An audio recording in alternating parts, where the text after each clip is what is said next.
Hello everyone, this is फिल्टअप और मैं अपनी सीरीज़ कंप्यूटर फंडामेंटल के नए ट्यूटोरियल के साथ हाज़िर हुआ हूँ। इस ट्यूटोरियल में हम पढ़ेंगे एक प्रोसेस के बारे में जिसका नाम है process of powering up the computer. इस प्रोसेस में हम ये पढ़ेंगे कि कंप्यूटर स्टार्ट कैसे होता है।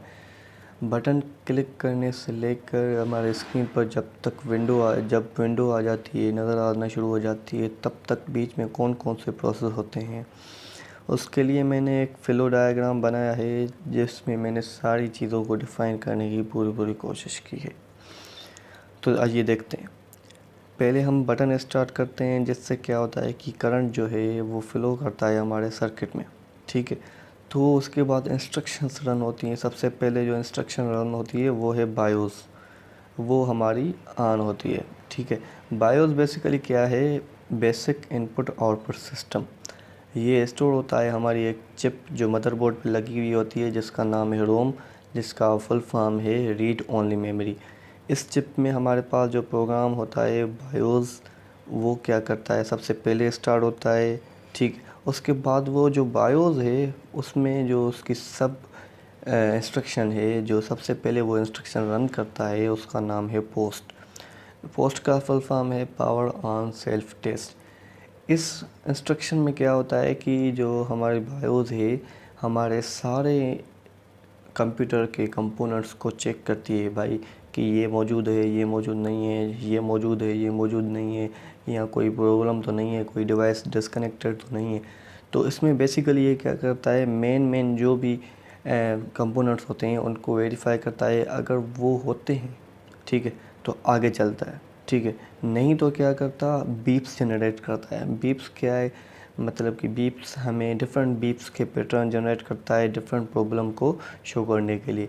अगर मिसाल के तौर पे आपने कंप्यूटर ऑन किया मगर उसमें रैम नहीं है, तो वो बीप करता है। ठीक है, क्योंकि रैम के बिना वो चल ही नहीं सकता, इसलिए वो आगे भी नहीं बढ़ता। मगर कभी कभी ऐसा होता है कि अगर कोई इतना ख़ास कंपोनेंट नहीं है, जैसे कि हमारी सीमोस बैटरी होती है, अगर वो नहीं है तो कंप्यूटर हमारा चलता है। ऐसा नहीं है कि सीमोस की वजह से वो नहीं चलता, मगर वो बीप्स जनरेट करके बताता है हमें कि भाई ये प्रॉब्लम है, आपके कंप्यूटर में ये चीज़ नहीं है। और फिर अगर वो अवॉइडेबल है तो वो आगे चला जाता है। उसके बाद बायोस का जो दूसरा काम होता है वो ऑपरेटिंग सिस्टम को हमारी हार्ड डिस्क में सर्च करना होता है। ठीक है, तो वो क्या करता है, हमारी हार्ड डिस्क में जाके उसके सेक्टर्स को सर्च करता है, ऑपरेटिंग सिस्टम को, और फिर उसे रैम का फुल फॉर्म क्या है? रैंडम एक्सेस मेमोरी, उसमें लोड करता है।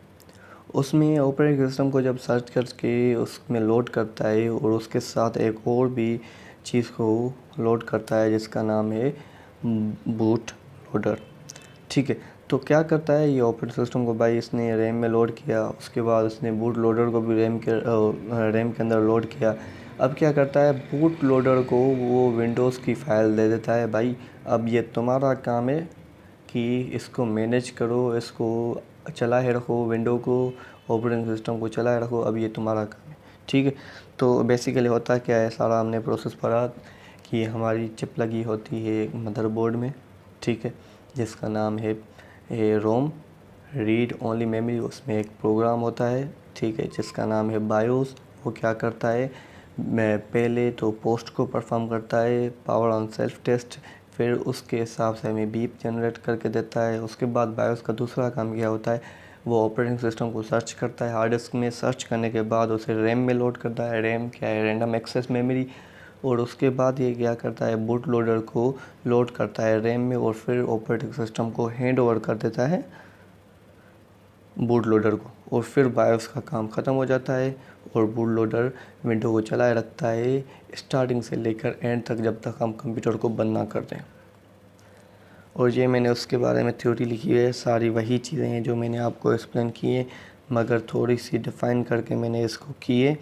तो अगर आपको इंटरेस्ट हो और देखने में और समझने में इस प्रोसेस को, या समझ नहीं आ रहा, तो आप इस थ्योरी को पढ़ सकते हैं।